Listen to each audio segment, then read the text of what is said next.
Hello and welcome to another episode of the Punt Return Podcast. Conference Championship weekend, the AFC and NFC Championship games Monday morning. The Divisional Round has a reputation of being the best weekend on the NFL calendar. It didn't disappoint. I needed a cigarette after it. I don't even smoke. That's how exhilarating it was. In a league where the margins are so slim, even for one of the greatest regular season teams of the last 2 decades, no single result should ever be that shocking. The Titans really won games in Foxborough and Baltimore with 150 net passing yards combined in the year 2020. That's the NFL right there.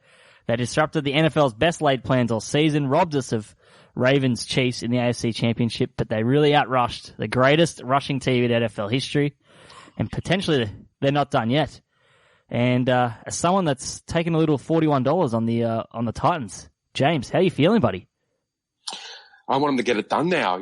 I was surprised that the line went out that far, but it's just all about getting it done now. And it'll be wonderful to have a San Francisco, Tennessee Super Bowl, potentially, because of the NFC West bet that I also had about 2 months ago as well, which I gave out on the pod. So, you've done very well. And speaking of, teams playing badly off the bye, the Ravens, and a team played very well off the bye, Kansas City Chiefs. We've got someone else who's coming off a bye week. Nick, I'm expecting a big pod from you today, fresh off a bye week. Yeah, I'm all rested, feeling great. I'm ready for a big week. Ready for a big week? Oh, good. I'm excited, and I think we're on the same page today, so that means that bodes well for me.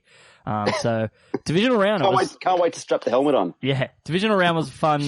Was a fun weekend. Before we get to the betting recap, you've got a message from one of our reviewers, Nick. Yeah, we had a great review on iTunes last week from UnPI, I think it is. These guys are great, always have numbers to back up the tips, and love the direction of the podcast being more analytical than just betting this season.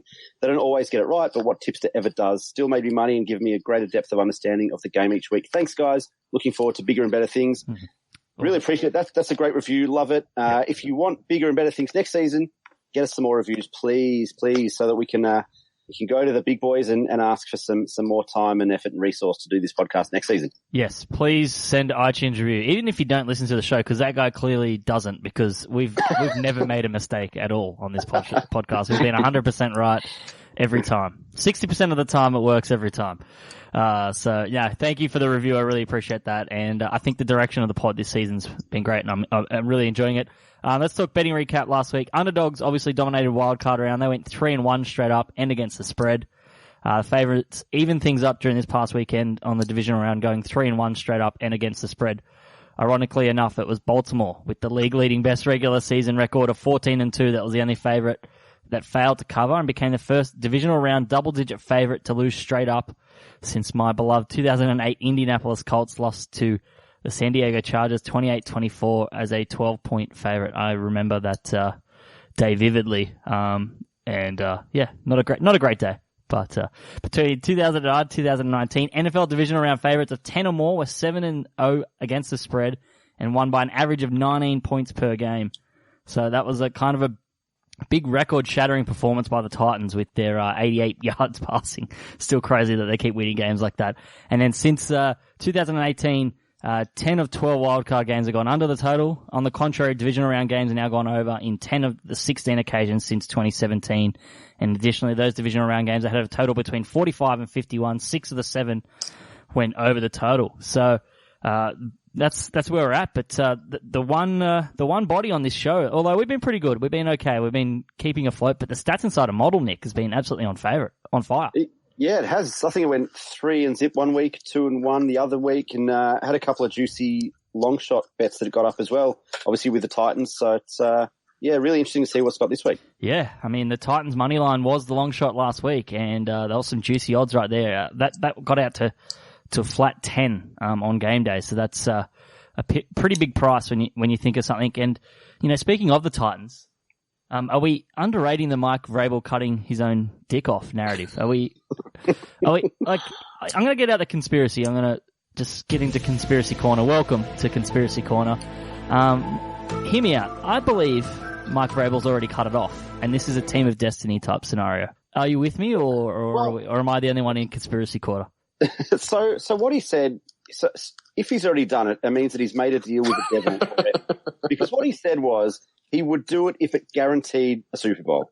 Exactly. He didn't say if they made the Super Bowl, he'd do it. He didn't say if they won the Super Bowl, he'd do it. He said he would do it if it guaranteed them a Super Bowl. The Ravens playing that badly just makes me think, he's already made the deal. It's been done. Bill Belichick and Tom Brady sold their souls to win Super Bowls, and Vrabel sacrificed something else. That's fine. I mean, look, I think he's got kids. He's been married for 20 years. I mean, a finger or a hand would have been fine, but if you want to go down that route. Hey, look, I think anyone who's married for 20 years has probably had enough anyway. So wow. what does it matter? Yeah. He's won 3 Super Bowls as a player. I think he wants one as a coach. He wants it really badly, obviously. Yeah. It's kind of funny though, because you need balls to be a good coach in this NFL. So who knows? They're not mutually exclusive. True, that is very true. It's a strange image. Anatomically. Yeah, it's a very strange image. All right, let's move on. But if you want to join me on Conspiracy Corner, tweet me at JYNFL. Maybe I'll put it up on a poll. Has Mike Vrabel already cut his dick off? Yes or no? I might put it up on Woot and Why. Okay, quick news. Kevin Stefanski, he has joined the Browns as head coach. He kind of looks like a more handsome version of Freddie Kitchens. I didn't realize that's what he looked like. I'd say significantly more. Come on. Yeah. Oh, yeah. I know. I mean, it's like Kitchens is if Stefanski let himself go, and became like an alcoholic or something. That's what Kitchens looks like. But James, your thoughts on this hire? After all this time waiting, that's who you go with, the guy that laid an absolute egg in the playoffs. Yeah, I'm really glad you put this in, Josh. It's problematic. We agree as a hire, and they potentially could have gone elsewhere. But I know Nick shared this week, and it was from Kevin Stefanski's interview, which has also got a lot of airtime regarding his thoughts on analytics. And I think whether we like the hire or not, I really actually loved his sort of 1.5 minute take on what analytics is in terms of it being about information, not the correct answer. And I think this is a nuance or a thing that's often overlooked in this sort of community of firing and, I know more than you and this is the ultimate truth. It's about information. And whether he's right or wrong, I just like that approach, just trying to be smarter. There is no hidden answer. There's no envelope that says analytics and you look inside and they give you all the answers to gambling, all in-game theory. And I love the way he put it that way. So that was cool. I'm a bit concerned about the Browns, and I don't think that would be a strange comment from anyone at any point over the last 20 years that someone's concerned about the Browns. But one of the things that I read was that McDaniels was the favourite for the job. Obviously went in, had an interview, really impressed the Browns. But one of the things was that the Browns ownership want a yes man. They want someone who's going to toe the bloody line. And McDaniels basically said, I'm not going to do that. I want to do things the right way. I want to do things. Funny that. Oh, he does have a conscience.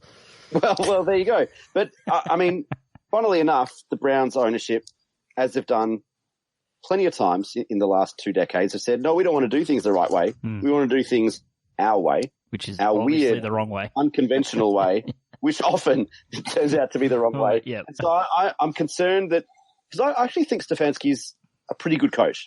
And I think that he'll do a decent job, but doing a decent job at Cleveland and doing a good job at Cleveland are going to be very different things. And so I'm concerned about his job stability and ability to stay in that role for more than, 13 or 16 weeks, and the Browns' future once again. Yeah, I'm a bit lukewarm on it. I want to wait and see how it pans out and what his hires are in terms of defensive coordinator and the like. So yeah, I mean, I prefer it over McDaniels. I don't particularly think McDaniels is a great coach. I just think he's been blessed under Bill Belichick and Tom Brady for his entire career mostly. And when he has left them, he's been an unmitigated disaster. Tried to copy Spygate and horrendously got caught. Also just agreed to terms. Agreed to terms with the Colts and then completely turned, which it's actually the best decision he's ever made. So, but still a snake. So, I think Stefanski, we'll wait and see. I mean, if he can fix Baker Mayfield, I would have preferred them to have a head coach that oversaw the whole place and then get a special offensive coordinator that can really focus on Mayfield. Which is also something Nick and I were speaking about earlier in terms of maybe that being a Mike Shanahan type kind of figure.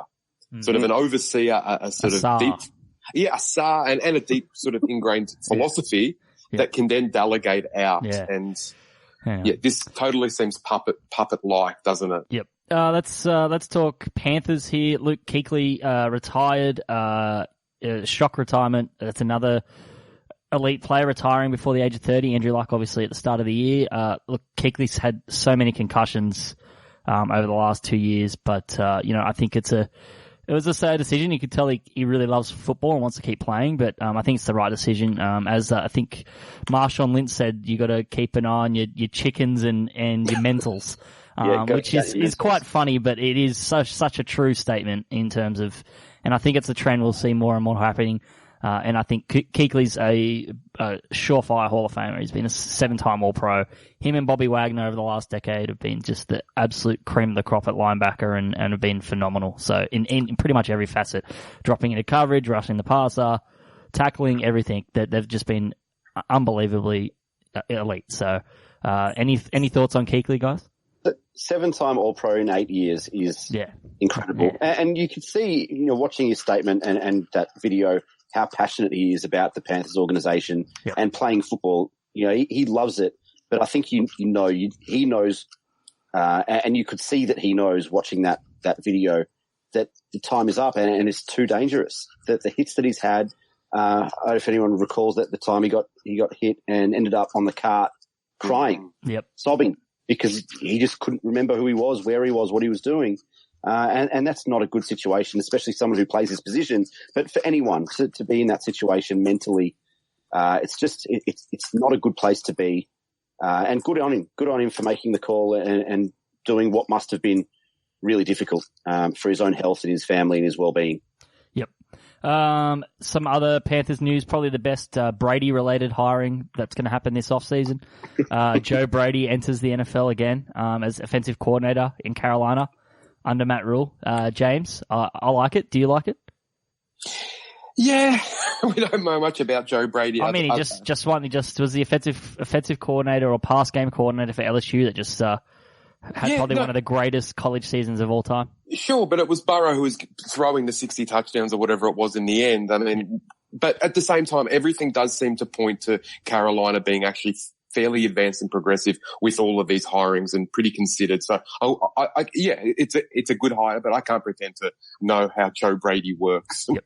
I like it's going to be really interesting to see what happens with the quarterback position in Carolina now. Totally. Yeah. Now that those decisions have been made, what happens now with Cam and Kyle and or someone else? Yeah. And speaking of Burrow, pretty much cemented his number one pick. It's locked in. That card's already filled out. There's a sense of mourning, isn't there, around the NFL community regarding Burrow going to Cincinnati? It's like everybody is penning letters. It's an amazing reward, isn't it? Amazing reward for breaking all the records, having an incredible season, and then having to go to Cincinnati. Yeah, but I'm actually really excited to see that because, if he is as good as they think, this could be like a real turnaround type moment for the Cincinnati Bengals. I mean, it's like could be a franchise altering thing. I don't know. I really like Burrow. I just think he just seems so relaxed and I don't know. There's something about him. I just think even when he's smoking a cigar, I just want to be friends with that guy. Yeah. He's a cool dude and he never seems to get frazzled. No. It's going to be really, I can't wait to watch it. I don't know who he's going to be throwing to, but it's going to be really fun to watch, I think, with Rule and Brady and Burrow all together. Someone he won't be throwing to, Larry Fitzgerald, returning to the Cardinals in 2020. It's still solid this season. I just don't know. I guess if they can get some more weapons around him, they're just use him purely in the slot in certain situations. But he's still got it. Ageless wonder. Oh, just a legend. Probably one of the best I've ever seen in any sport, and that kind of durability and that kind of production and that kind of personality as well. I love the guy. He's missed 6 games his entire career. Yeah. Wow. He's got the best butt in NFL history. Have you seen his butt? It's unbelievable. Sorry. I haven't noticed. In the tights, it's just Levitard shows talked about it a lot. They always talk about it a lot, and they've interviewed his dad about it too. They've noticed it's just perfectly round. It's just the perfect butt. I'll take your word for it. Yeah, must do a lot of squatting, but good on Larry. I mean, great guy. I've never really heard of too much bad things about him. All right, last week lock of the week. Chiefs 9.5 Never in doubt. Never in doubt. What a win. 24-0 down and then to score 41 consecutive points. It's quite unbelievable. I mean, the Titans upset was stunning, but I mean, that game was completely bonkers. Unbelievably wild. The Chiefs Stadium ran out of fireworks to release after every touchdown. That's how prolific they were. They had to put a sign up on the board. And at 21 zip, the Texans had an 88% chance to cover the 10-point spread at the end of the first quarter. And then obviously the chaos ensued. So we're 1-0-1, depending on when you got the Bills. You potentially could have been 2-0 based on the locks of the week. So if you listen to this early, you can get the early line. So good job by us. Best bets last week, we all kind of went either 500 or just below 500. We all had the Chiefs. And then we kind of missed on various totals. But I had a Henry 100+ rushing yards as a long shot win at $2.20. Nick, you had the Titans plus 7.5 as a long shot win. Yeah, I had them at the line. I think I also had a little play on the money line. Yep. Yeah, I can't remember much. You were out of it. Yeah, I think you took like a different. You took an alternative point spread looking at the total. Looking at the sheet last week, so I think that was around $2 plus there, just buying that extra or scaling it back to just over the touchdown. Teaser. Yeah, exactly. And then James, obviously Seattle money line. All the Seattle dreams came crashing down in a abysmal kind of showing, but a terrible week for me all around. I was off on every game. The only one was the Chiefs saluting, as we spoke about before. Like, I just read. Well, I think everybody didn't read that weekend very well. I mean, Colin Cowherd is on an 0-10 roll through the playoffs. And he talks to like 3 different professional punters and all sorts of people in his role with Fox Bet and everything. He's on an 0-10 run. So, I mean, it's pretty funny. So, like, if you think you're having a bad run at 1 and 2, you could be 0-10. And what's amazing with Cowherd, he really does speak as though he's on a 85 zip run through life. Kind of thing. No, exactly. Yeah, in 3 years, he'll tell us that he went 10-2 this playoffs because like he doesn't get anyone to fact check any of the stuff that he says. I don't listen. This is not against Cow. I mean, I used to listen to him. I haven't for a couple of years, but he's such a unique personality for radio. I'll give him that much. Truly unique. I couldn't do it being by myself for 4 hours a day, but I mean, he's slowly morphing into Fred Sessa territories. But anyway, Speaking of Seattle, obviously, let's talk biggest takeaways from divisional weekend, and we'll start with you because I assume you're going to talk about Seattle. Yeah, I can't stop thinking about them all week, to be honest. Game plan was deplorable. It was all season. It came back to bite them in the biggest spot of all in a game that I maintained was winnable. And we saw that even right at the end. They could have still won it because they've got a freak of a quarterback and a really unique offense, which I love about them. They're quick, they're speedy, yet they do dumb things all the time, such as 2-yard handoffs. I can't get it. It blows my mind. This is why I picked against them. The coaching stuff is just adamant in establishing the run when they don't have a run game. It's fine establishing it with Chris Carson and the like, but phenomenal. Then this is the thing. Why did they give, $180 million, or was record setting to Russell Wilson in the first place? What was the thinking? It's not smash this in case of an emergency. You put yourself into these emergencies all the time. This is the most regressive kind of offense. I don't pretend to watch games and say, I know what they're going to do, Tony Romo style. But honestly, you watch Seattle games, you know what they are doing. They are doing dumb handoffs that are going to be 1 or 2 yards up the middle every time and need to be rescued on third down. It's insane. And this is a massively blown opportunity for a franchise that, as I've said a billion times on this podcast, they do 95% right. And that 5% is so bad that it actually undoes the other 95%. And which is leaving them with a really hollow resume. They could have won multiple Super Bowls over the last sort of 10 years. Maybe if you want to go back into, 2005 as well.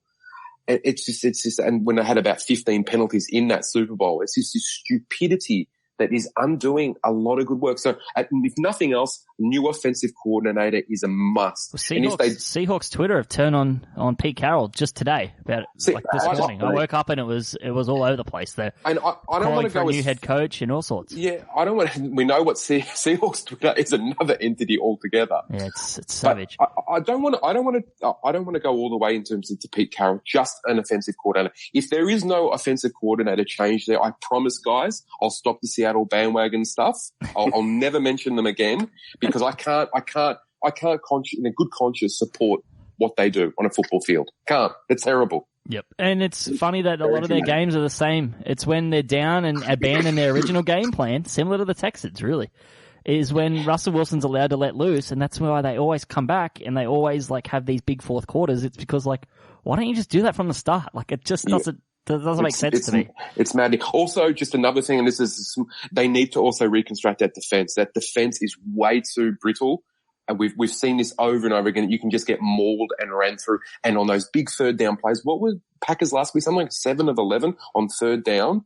They were just picking their spots over and over again, which on hindsight, this whole punt situation that last quarter has made huge headlines. I at the time didn't mind it. I know it's analytically not great.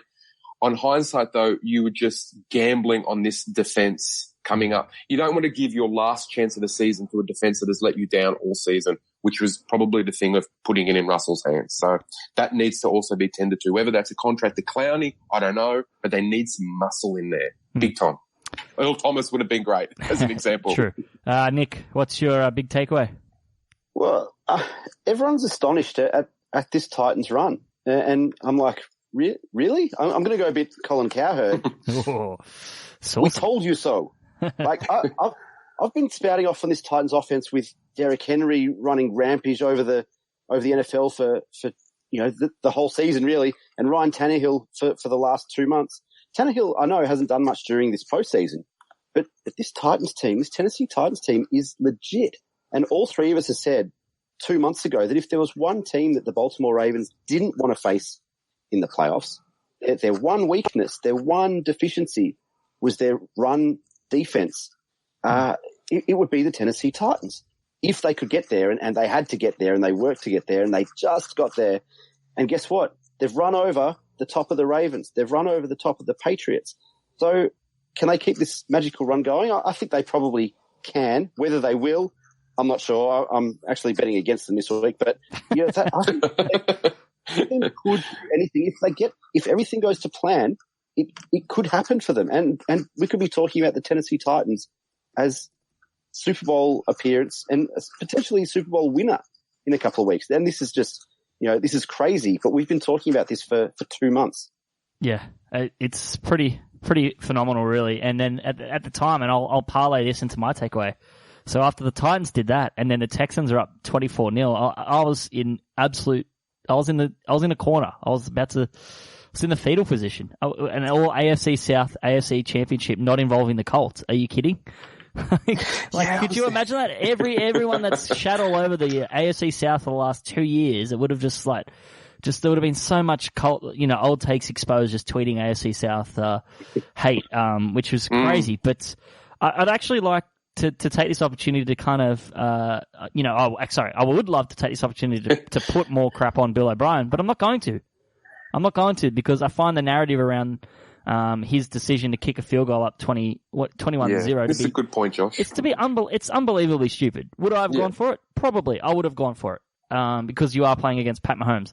Would I have gone for a fake punt in my own territory immediately after that? Probably not. I would have flipped those around. I would have gone for it then and then punted then, if that makes sense. I just think those two decisions were around the wrong way. But is that really the reason they lost? Like, let's blame those two play calls for 41 straight points scored against us. If all the players on the field don't matter, as if shutting down the game's best quarterback doesn't matter. They scored on 8 consecutive drives. It was like putting a hot knife through butter.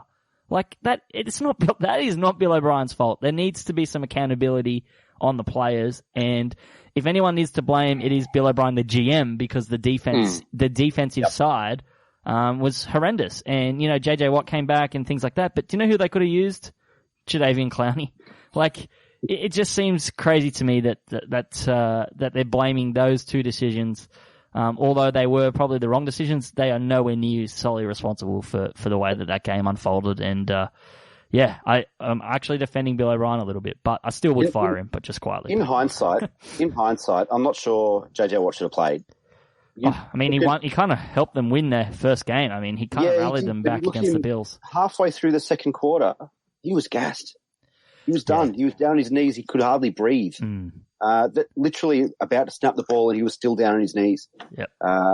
He clearly is not fit to play. No, but that's But he's JJ Watt. He's Superman. He's Captain America. Yep. Just want to touch on the Ravens losing. I mean, everyone's hammering Lamar Jackson, and I just think that's just unbelievably stupid. I mean, he's just going to come back and make you regret all your tweets again next season by playing the way he is. He's done it all year. He's made people regret what they said all year. Yeah, exactly. I mean, it just wasn't their day. Just things, and I'll touch on it a little bit when we talk about the Titans. It just happens. There was a few key drops, a few fourth down conversions that didn't go their way. If they just complete half of those, if one of those drops doesn't happen, if one of those conversions happened, they probably score points and they go into halftime pretty much even and locked up, and it's a totally different ball game. They're just kind of not built to play from behind, and there was some decisions that Lamar made that a veteran quarterback doesn't normally make, that wouldn't make those decisions or make those errors, and he'll learn. Like he's still like 23 years old. Like it's just it is crazy to me, and I know people are bagging out John Harbaugh as well. I just find that to be unbelievably stupid as well. So look, they'll come back better than ever. I think next season. They'll add some resources and they all draft well. They do it every single year. So plus the resources they're keeping as well, such as Greg Roman. Yeah, they didn't lose heaps of cap room, such as Cesar Drop. Yeah, they didn't lose a single coordinator, which is either go 14-2 and not lose and bring all your coaches back. That's a great turnover. Yeah, absolutely. If your hot take, is slamming into Baltimore, like that's a really troublesome sort of approach to what was a 14-2 season and an MVP. They were wonderful this season. Yeah. Changed the game in many respects as well. Yeah. Absolutely mental. Yeah, absolutely mental. And the quarterback playoff wins narrative. I mean, Tannehill's 2-0 and he's thrown for 88 yards and 72 yards in a game. Yeah. Like, come on, let's settle down. This is the thing, there's so many different ways to win. Like, and the big lesson as well, let's all change the way, like, let's be open to all different styles as well. Like this idea, like you bring out these old cliches. It's just, it's embarrassing. Like staying in the pocket. And then they link this to Kaepernick as well when Greg Roman was in San Francisco and say, see, they never got it done either. Oh, I mean, they were on inside the red zone to win the game. Absolutely. Also, it takes some of the credit away from the Titans and what they were able to do as well, which I think is, they were amazing. Yeah. And that's exactly right, Nick. Like people are looking, and this is all sports, all society if you want, like just for that gotcha moment, that kind of, how horrendous, you should all be sacked type thing. Shit happens as well. Like this is intense competition at the highest level. It's a one game sample size in sport. Absolutely. That's why March Madness is crazy. That's how you get 16 seeds beating number 1 seeds in March you look Madness. At it. Absolutely, and it's brilliant you mentioned that because one of the pieces I most liked referenced the Virginia 2 years ago when they went down to UMBC in that first round and the way they rallied behind Tony Bennett afterwards because that's a really good organization as well. Same thing here, it's maddening. It's also wonderful as well. Yeah, it's part of what makes the NFL playoffs so fun. Whereas NBA, you get those 7 game samples, and normally like 9 times out of 10, the best team wins. It kind of gets a little bit boring sometimes. Well, that was the quick thing I was going to say. Like twice this year, guys, we had the Patriots as odds-on AFC favorites for about half the year, then the Ravens odds-on AFC favorites for the second half of the year. You think about the odds of that happening, and then both crumbling, not even making the conference championship. Yep. That's crazy. Bring on 2020 season, 21 season as well. Like, let's do it.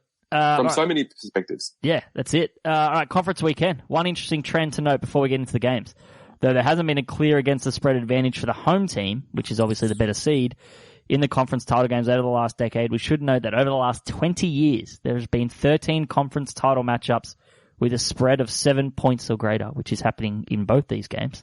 The underdog is 10-3 against the spread in that stretch. Most recently, the Jaguars covering in Foxborough 2 years ago, and they should have won if they didn't call that Miles Jack fumble dead. Just another... The concept of that. The concept of that right now is just crazy. Yeah, it is. Exactly. This is where we're at. This could be the Titans in 2 years. Like Tannehill turned into a pumpkin again, and we're all like, okay, yep. Remember the Titans? Remember that run? That was fun. But yeah, the Jags. I mean, good job by Brady on that fumble recovery to blow it dead and win the game and ultimately get them to the Super Bowl. All right, let's talk conference. AFC Championship game is first. We've got Tennessee, obviously, against Kansas City at Arrowhead Stadium. 7 a.m. Monday morning here. Chiefs -7.5. The total is 52.5. 9.5 here.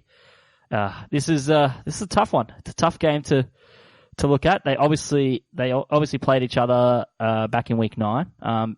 Although Tennessee here with a win, this would be 4 straight weeks that they've beaten all 4 AFC division winners on the road. So they beat the Texans in week 17, the Pats, the Ravens, and now the Chiefs. It's a pretty unprecedented run if they win this game. But for me, like the outset, this line kind of looks off. KC were 9.5-point favorites last week against the worst Texan team and coming off a bye. They now face a better coached team without a bye, and the line's only 2 points different. It just seems a little bit crazy. I think the Titans are just about better than the Texans in every facet, except maybe quarterback. But the gap isn't really that big between Watson and the way that Tannehill's playing.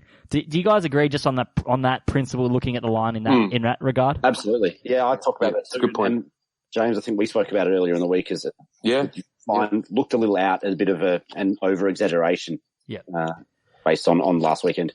Yeah, so 2 years ago, these teams met at Arrowhead in the playoffs, and KC was 7.5-point favorite. And I'll give you the one reason the Titans knocked the Chiefs off 22-21. If you guessed Derrick Henry, you'd be correct. 158 rushing yards and a touchdown. Titans obviously come in better equipped here with Vrabel instead of Mike Mularkey. Massive upgrade. Although Vrabel, Mularkey might still have his schlong. Tannehill, obviously a lot better than Mariota. But the Chiefs obviously have upgraded massively as well, in a little guy called Patrick Mahomes. But more recently, these two teams fought in week 9. Titans won that game 35-32. It was Mahomes' first game back from that dislocated knee, and he still had a monster day. He had 3 touchdowns, 400 yards. But also Henry had a massive game. He averaged 8.2 yards per carry while rumbling for 188 yards and 2 touchdowns.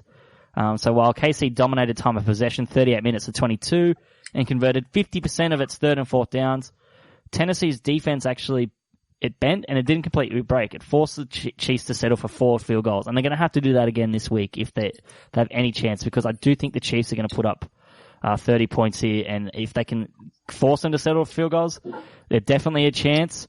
So that's something to consider. I do want to mention that the KC run defense, yes, it's had its problems this season, finished 26th in the league against the run, 29th in rushing DVOA.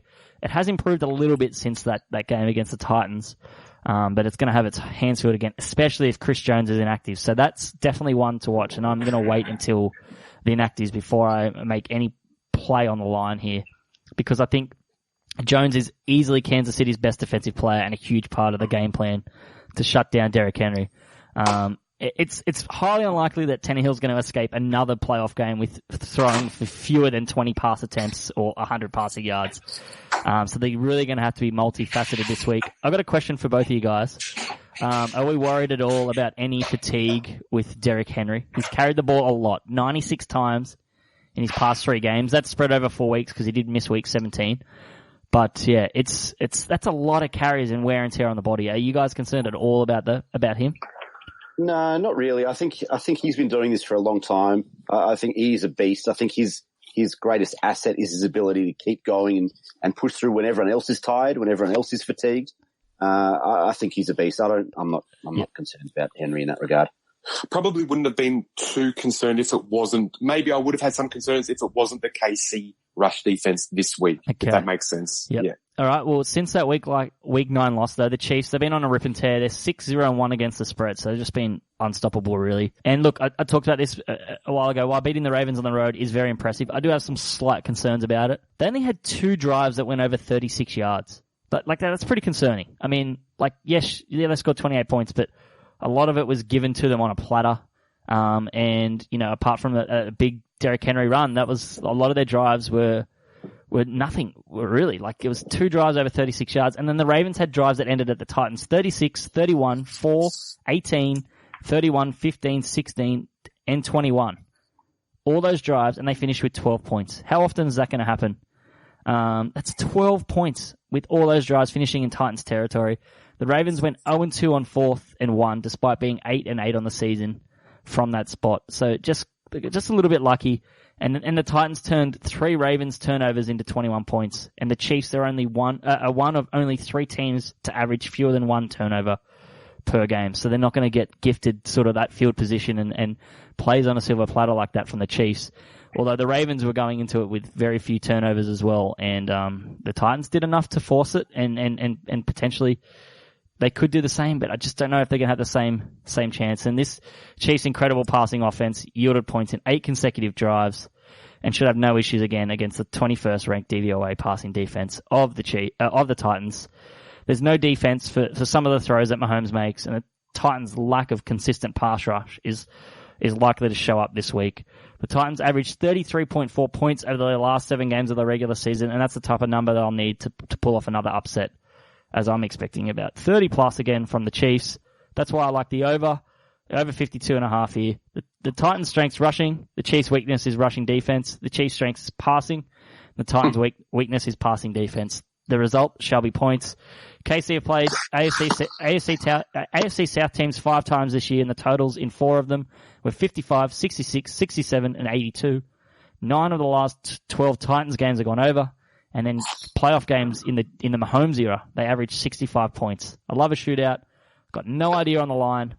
I love the Chiefs, but I'm not betting against this Titans run. It kind of reminds me of the Foles Eagles Super Bowl run, Team of Destiny a couple of years ago.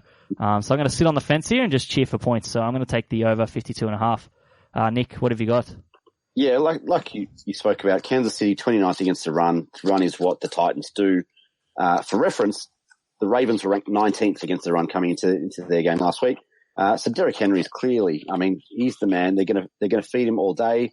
His last 8-week stretch is the most dominant of any running back in the NFL since Adrian Peterson won the MVP in 2012. 203 carries, 1,273 rushing yards, 6.27 yards per carry, and 11 touchdowns in 8 weeks. Plus, he threw one. Yeah, that's true. That's true. This is dominant stuff from a running back. And just for reference sake, Adrian Peterson won the MVP that year, and is the last non-quarterback to win the MVP. So that's the kind. He shouldn't have won it that year, though. Well, that's the type of company that Derrick Henry's in right now. Yep. Tennessee, as you said, ranked 21st in pass defense, and coming up against Pat Mahomes and the Chiefs offense, number 2 in DVOA offense. Both teams are actually in the top 5 for weighted offensive DVOA, which just indicates how ruthless both these teams have been with possession, with the ball in the second half of this year. It's going to be an incredibly fun matchup. I think I can't wait to watch it. Like I said earlier, I'd love the Titans story to continue. The team of destiny, as you said, Josh, but I'm not sure. I think the Chiefs are peaking just at the right time. Mahomes had that game against the Titans when he came back from the knee, but he had a couple of down weeks. He had probably a down month after that, just trying to get back into match fitness. I think the Chiefs' offense were a bit down for about a month or so after that. I think they're peaking right at the right time, and I think defensively they have an advantage. They're ranked 13th in weighted defense. The Titans are 20th in that metric. Mahomes, as we know, is an elite quarterback. Probably, he is the elite quarterback in terms of passing the ball in the NFL, regardless of whether Lamar Jackson wins the MVP, which he probably will, he probably should. Pat Mahomes is the best quarterback in the NFL. And I think the Kansas City receiving core is going to be the difference. The Chiefs are going to make that Super Bowl appearance that they deserved last year. Like we said a bit earlier, I think the line is a little exaggerated. We spoke about it during the week. Thought it should be around the 4.5, 5.5 point mark. So I am leaning Tennessee at the plus 7.5. But I really think that these two explosive offenses, the Chiefs put their foot down. They want to be there in a couple of weeks' time. Derrick Henry runs the Kansas City defensive line into submission. This game's built for points. It could be one of the games of the year offensively. Great to watch. So over 52.5 is the play for me. As you said, Josh, the last matchup between these two teams in week 9 ended 35-32 to 67 points. I can see a really similar scoreline here this week. So the over is the play. But as I said, leaning Tennessee at the line, but over 52. Yeah, guys, I absolutely support your overplays as well, by the way. I'm not an under and over guys, but those are really compelling arguments, and they sort of speak to where I'm coming from this game as well. So, Josh, you also mentioned sort of 30 figure, and it's something you have to consider with Tennessee. So 6 times this season, they've actually been able to produce 30 or more points. They've won all 6 of those games. One of those was against the Chiefs what about a month ago, just over a month ago, which they won and which they gashed the Chiefs to 225 on the ground. So we know they can do it. We don't usually associate run-heavy teams with high scoring, but like so many things in the NFL season this year, we're being forced to evaluate everything we thought we knew. So what's propelling this outlandish and all of these outlandish Tennessee Titan offensive feats of late, outside of what we know Derrick Henry is doing, is this otherworldly red zone conversion. They've converted 78% of their red zone trips this season, which is actually, when you actually step back, that is an off the charts number. So I look back probably over the last sort of 15 years of data. To be in the high 60s is immense in that category. To be at 78% is just, that's sort of greatest show on turf type numbers, you know. Yep. The next best this season that was closest to that was Green Bay at 66%.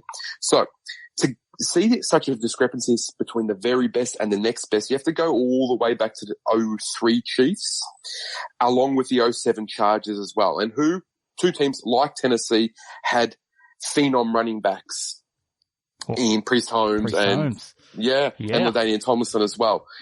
Unfortunately, well, for those teams, they didn't do much in the postseason, so this is where sort of Tennessee are defying expectations. So for me, it's what Tennessee do in those situations and where this particular game might be run and won. First, can the Titans get themselves into those advantageous field positions like you spoke of, Josh, which was beneficial of turnovers? And second, can they convert once they're there? If we can answer those questions in an affirmative, then the second part is, can Mahomes be stopped, which is what Nick spoke about as well. And I absolutely agree. Probably from a passing perspective, he does things that just, no one can stop. And certainly the Texans couldn't do that last week. Yet there is this kind of bend but don't break. It's another cliche aspect of this Titans defense. Ravens put up 500 yards on them last week, but it was those critical turnovers. They came up with a couple of them. Chiefs did the same thing when the Titans beat them a few weeks ago. Over 500 yards, Mahomes kind of doing what he wants, but they still got it done when it mattered. So I think this game is going to is going to be really close, a lot closer than the sort of 7.5 line is suggesting. And forgive the cliche, but it's going to come down to those big moments and big decisions, which, as cliched as that is, that should be the case at this stage of the season where talent has already revealed itself. And this is the time of the year where that 1% stuff actually thrives. The coaching, the special teams, certain plays, certain turnovers. That to me is what this game is going to come down to. So for me, I think Titans can cover, maybe even salute and land my biggest sort of long shot of the season, but we'll see what's happening. So yeah, I think it's going to be a huge game. Celebration in the Stats Insider office if the $41 long shot gets up, James. Yeah, it will be. It will be. Hopefully our meeting doesn't correspond with that particular finish. Sure, you just take the Chiefs here and sit back and put your feet up. I don't know how I'm going to play. Probably something in play like KC I did last week, which was really beneficial. It was my best sort of in-game performance of the year, sort of hitting at that 5.50 mark against Texans.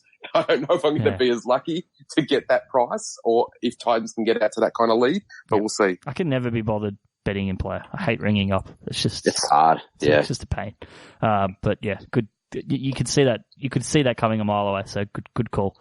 It took a long time for them to get out to that price. I mean, even when they were down 14-0, they were still favoured.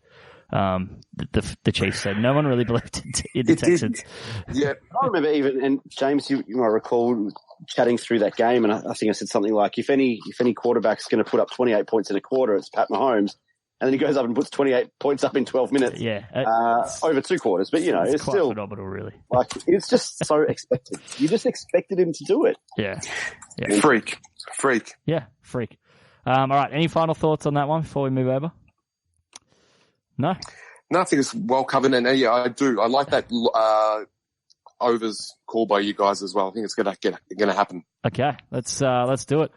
Green Bay at San Fran, 49ers, -7.5. Total is 45. Time is 10:40 a.m. on Monday morning for us here. This game, it's a little bit easier, I think, to break down than Tennessee, Kansas City, just because of the result that the game that they played back in November. But looking at all the teams left, the Packers are kind of the outlier. They finished the regular season with a yards per play differential of -0.3. and largely because only 10 teams in the league gave up more yards per play on the defensive side of the ball. That subpar number stands in stark contrast to the other three remaining teams. 49ers owning a strong 1.3 yards per play differential, while the Chiefs plus 0.8 and Titans plus 0.7 are well on the positive side of 0 as well. Weighted DVOA metric from Football Outsiders isn't really impressed with Green Bay either, as the Packers' number of 3.3, which is 15th, ranks well below that of the Chiefs, Titans, and 49ers, who rank 3rd, 4th, and 5th, respectively, with weighted DVOAs between 30 and 40. So the Packers, they're clearly the weakest team left in the playoffs, looking at the numbers. But with the NFL, we've seen stranger things, and with Aaron Rodgers at the helm, nothing is out of the slightest realm of possibility here. So while a Green Bay win would shock me probably more than a Titans win, it's definitely not that crazy to me. We've seen bigger upsets in the NFL. These two teams met back in November with the 49ers destroying the Packers 37-8. The result of that game really started kind of the major doubt of the Packers by the masses, including me. And I think this whole show is kind of on board with who the Packers who they had actually beaten. But 8 weeks later, they're in the NFC title game. So, this matchup won't be that one-sided. I think if Aaron Rodgers plays near the level that he showed against the Seahawks last week, I know, and I'll get to it a little bit later, that the Seahawks play calling was nowhere near that of what the 49ers are capable of. But Rodgers didn't miss a single throw over 10 yards against the Seahawks and was almost flawless on third down. He averaged close to 10 yards per attempt. Threw the ball. He was vintage Aaron Rodgers, and he played very, very well. And the Packers O-line. This is the key matchup for me right now in this game, is the Packers O-line against the 49ers D-line. Packers O-line, which should have Brian Bulaga back from illness, should be able to compete with the 49ers' ferocious front far better than what Minnesota or Seattle have done in their recent matchups.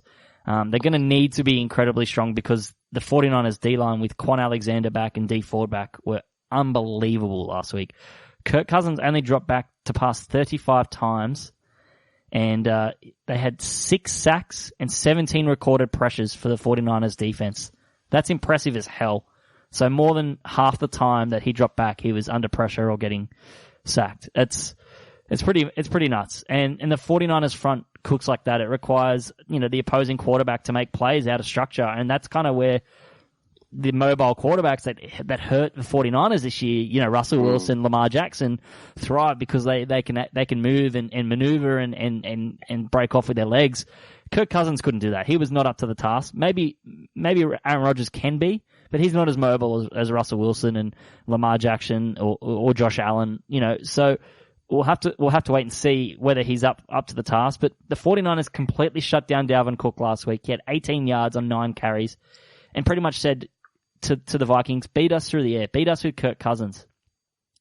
They could employ the same strategy here, but they're not going to have as much success against Aaron Rodgers because, he's obviously a much, much better quarterback than Kirk Cousins. But still, when you look at that, the results last week are incredible. Even if Rodgers plays twice as good as Kirk Cousins, they're still going to struggle because the Vikings only reached the red zone once last week. Apart from Diggs' 41-yard touchdown pass, the rest of their plays, the Vikings produced 3.9 yards per play on offense. And the 49ers won time of possession 39-21. And after the Matt Breida fumble, I think the Vikings only finished with 5 first downs, across a quarter and a half late in that game. So it's pretty nuts. Devontae Adams obviously went bananas last week, and he's Rodgers' kind of only reliable receiver, but he'll have a tough one against what I think is one of the greatest playoff quarterbacks we've ever seen in Richard Sherman. If you look up Richard Sherman's postseason numbers, he is unbelievable in the postseason.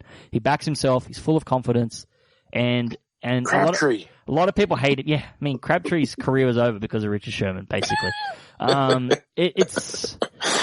Sherman's unbelievable. So Sherman lined up against Devontae Adams on 16 of his 35 routes back when they played, 46% of the times. He had 1 reception for 7 yards on 2 targets. So Rodgers just avoids Richard Sherman. So he's inside of his head.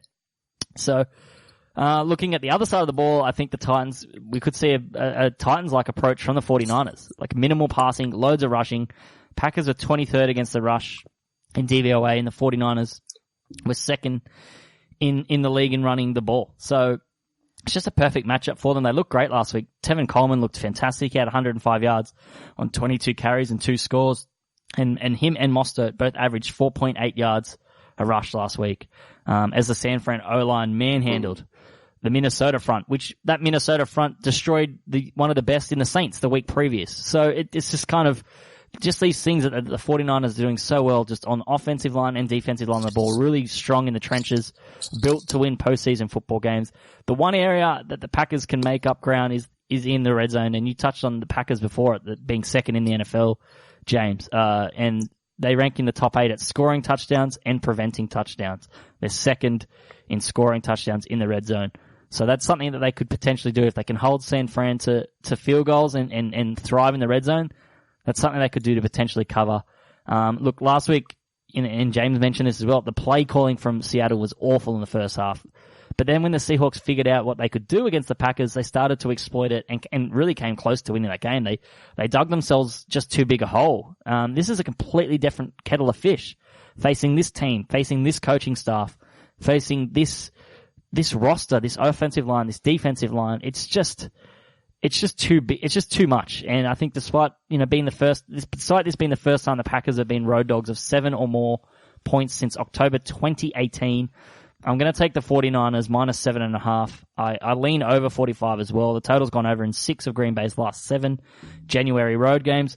5 of the Niners' last 7 home games have gone over with an average combined score of 54 points. And the total's gone over in 7 of the last 10 matchups between these teams with an average combined score of 52. So I'm going to take the over 45. It is funny that the over's gone in 6 or 7 Green Bay's last January road games, because that's been the story of Aaron Rodgers' career, is like he'll put up 30 points. Their opponents will always score like 35, and that's how he generally exits the playoffs, unfortunately. So they finally have a good defense, but I just don't know if the offense is going to be up to the task here. I hope, for hope's sake, that Rodgers does play well, but I think the 49ers are going to be too strong. These two teams offensively, both teams are top 10 DVOA. Niners rate higher passing. I think they're ranked 8th, and the Packers are 11th. And Green Bay have the advantage on the ground. As you mentioned before, they're 4th to the 49ers, 13th rated rushing offense. I think where the biggest impact will be felt is on the defensive end. When they don't have the ball, San Francisco are the number 2 defense in the competition. Packers middle out at just 15. I'm going to channel you, Josh, here. Are we sure that the Packers are any good? Honestly, and it's strange to say, when we're talking about the NFC Championship game, but I just don't think that they're that good. I think they had a charmed run at the end of the regular season to win the NFC North and did enough for a first round bye. But then they only had to face the Seahawks. And sorry, James, I know you're not going to like it. The Seahawks are good, but they're not elite anywhere other than quarterback. They're deficient in so many areas. I agree with it. Bottom half in both pass and run defense and special teams. Coaching, Pete Carroll, coaching matters. We've talked about it time and time again. Coaching matters. And so the Packers, I think they've had the best possible run they could get to this point. The Niners, the San Francisco 49ers, and I challenge almost anyone to say, did you predict that they'd be here at this point? Yeah, that's a good point. The San Francisco 49ers deserve to be in the Super Bowl after the season they've had. Matt LaFleur has done a remarkable job rebuilding this Packers franchise. That they were a middling, irrelevant, also-ran franchise with an outdated coach, an over-the-hill quarterback. And now they're a team that competes in and out. They compete hard each and every week. And at times we've even seen glimpses of MVP Aaron Rodgers. Aaron Rodgers of old. You can never count him out, and you can never bet against him, putting up that moment of magic. But the San Francisco 49ers will be in the Super Bowl. The Packers have scored 20 or more points in 6 straight. Their last game under 20 points was against the Niners in San Francisco, where they could only muster 8. And incidentally, in that game, the Niners scored 37, so it was still a push at the over-under of 45. And they've only scored less than 20 points 3 times all season. The Niners have scored 22 or more in 5 straight. Only 3 times all season they've scored less than 22. San Francisco will win. San Francisco will cover, and it'll go over 45. Pretty confident about that. I agree with you in terms of San Francisco look like an absolute force and deserve all the plaudits they're getting. And I certainly didn't see this coming at all. I thought they'd go under 8.5 wins on the season. So this is a team that's in league best form at the moment. I thought a stat of the last week of all of Divisional Round was San Francisco dialing up rush plays on 30 of their last 36 plays, We talked about that in terms of coming into that game against Minnesota, that the game might be won in the trenches. And you look at what San Francisco did against Minnesota, just rolled and plowed right through that Vikings D, which actually had been a top 10 D all year and is certainly better than what Green Bay are going to be offering as well in whatever metric you want to consult. Question is, can the Packers do anything whatsoever about that red, yellow, and gold wave, which the NFL world has come to know and I suppose love this season, because it's quite a different kind of throwback. There actually, during that broadcast last week, someone mentioned that there was a little bit of Shanahan, Denver, late 90s type stuff with Terrell Davis, John Elway kind of thing, and hammering home that sort of physical advantage that they absolutely had. As you guys noted, the Packers are 23rd against the rush all season. Even the Seahawks, for as sort of boneheaded as they are when they are running the ball, they put up more than 100 against the Packers last week. And we know that San Francisco is bringing a much more nuanced sort of run package to the table than what Seattle bought. Green Bay, rather. If Jimmy G can keep his head, and I don't think the Packers will be able to keep this close. Unless, and this is what sort of both of you guys have touched upon, unless Rodgers has another stunning performance up his sleeve. He came into that much last week in really bad form, middling passing rating, getting very little production through the air. It was on about 6.5 over that last month. And then he exploded last week, made mincemeat of that Seattle D, and in the biggest of moments too. Again, though, that was a Seattle defense ranked 18th overall. This San Francisco defense, different beast entirely, which is number 2 in the competition. And finally last week got that multi-turnover game on defense that we've been waiting for, which was a product of dialing up 6 sacks because they were fresh and they were in menacing form. It's as though this campaign has actually been tailored for now. And I don't know how the Packers offensive line is going to handle that. So for me, as long as Jimmy G doesn't lose his head, he doesn't do anything silly. He hasn't really all year posted. He's pretty reasonably excellent, to be honest. And as long as Rodgers doesn't do anything, unforgettable, which would be like an historic performance I'm talking about, I think the 49ers land this plane safely and get out of here with a double-digit win. Yeah, it is. It's a tough one. I mean, I don't know. I probably should have looked this up, but when teams kind of rematch in the regular season, I wonder if there is a reversal of results when they rematch in the playoffs, just over time. There's some interesting numbers to look at because, Rodgers, I've heard him on an interview this week say that they really know what went wrong. It was obvious what went wrong to them last time they played, so it was a massive learning experience for them. So it's interesting, and we've got the 2 LaFleur brothers going up against each other, Matt and Mike. So we've also got 2 Jimmy G's in this game, which is also a little bit of trivia for all involved. So if the Packers Jimmy G has a big game, then potentially a bigger game than the other Jimmy G, then we might be looking at a LaFleur Bowl if the Titans can sneak through as well. Well, I think if the Packers Jimmy G has a big game, then that means Aaron Rodgers is going to have a big game. Yep. So anything can happen at that point. Yeah. Who's going to be that next receiver if Richard Sherman does shut down? And that's where I keep coming back to. Who's going to step up and be that number 2 guy for Aaron Rodgers? Because I mentioned Jimmy G as a joke, but he hasn't been Jimmy G. He hasn't been Jimmy Graham for a while. No. And the rest of the receivers are just a ragtag bunch of just kind of random dudes. There's no real safe targets there.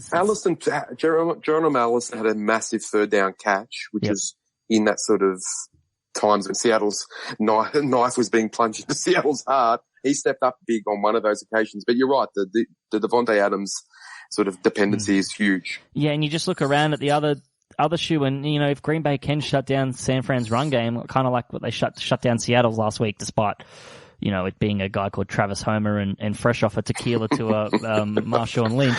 I can't get over that. Yeah. It's, you still got Emmanuel Sanders, Deebo Samuel, George Kittle. It's just, there's so many ways that San Fran can beat you. And, it's pretty phenomenal that this team is so good and that their win line really was at least set at 8.5 when you look at this team. It is funny how far they've come given the preseason expectations that were there. All right. Lock of the week. San Fran minus 7.5 or the over in Tennessee, Kansas City? What are we feeling? What are we more confident in across the board? Oh, I love both of them. I love both. I like the overs. I like that talk as well. I'm probably more confident in taking a total than a favorite over a touchdown in a playoff game.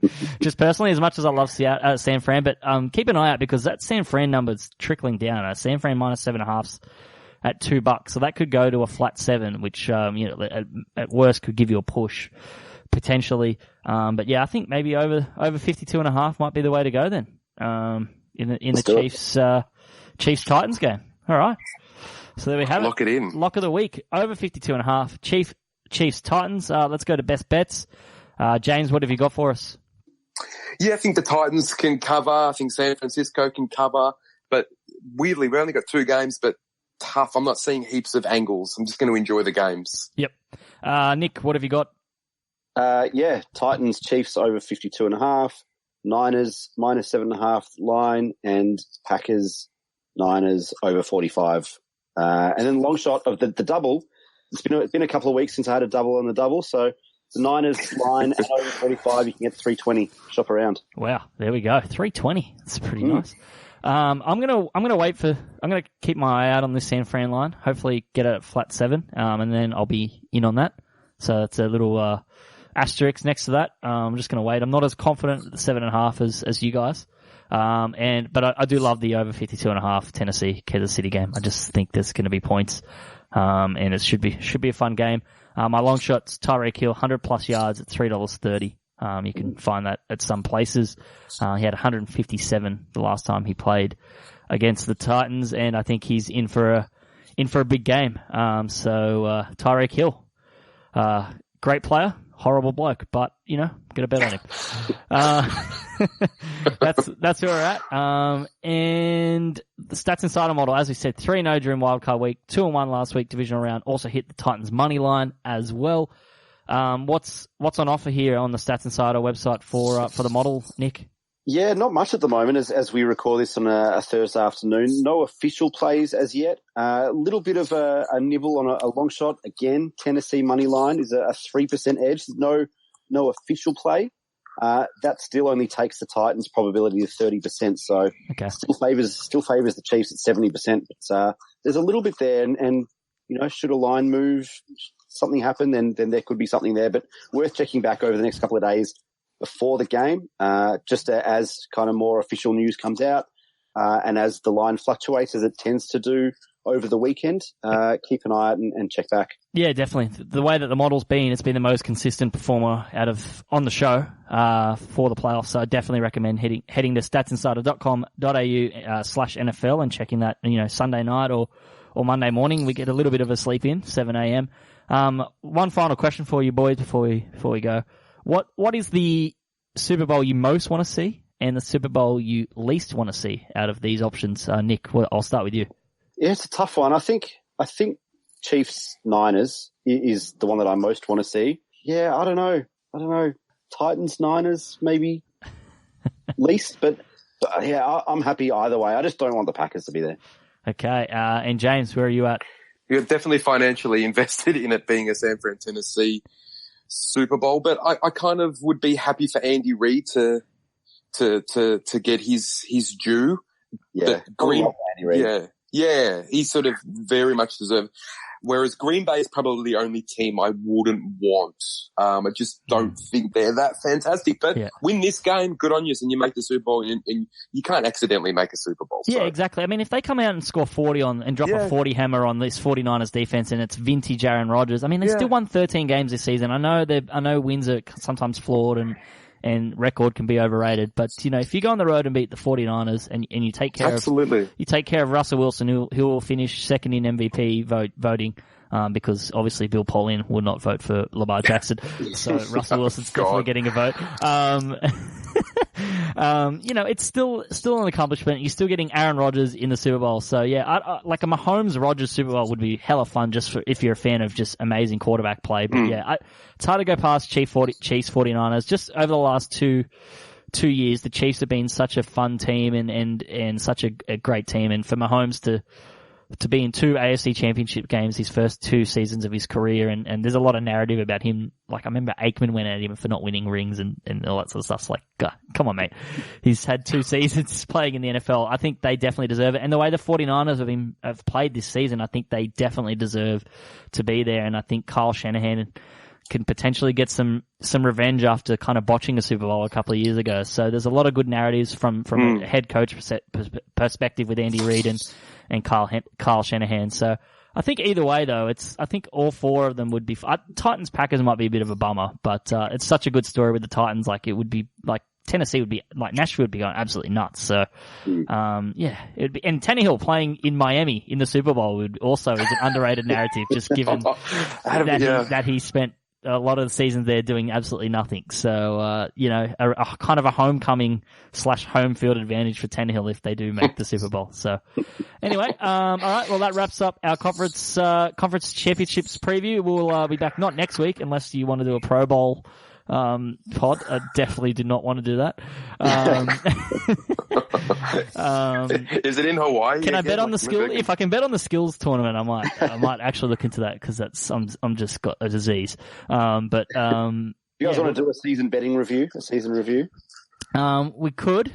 I'm in Melbourne next week, so we'll talk off air. I might be able to join you in the office potentially. So we'll talk. But yeah, if not, we'll be back definitely the following week to preview Super Bowl, obviously.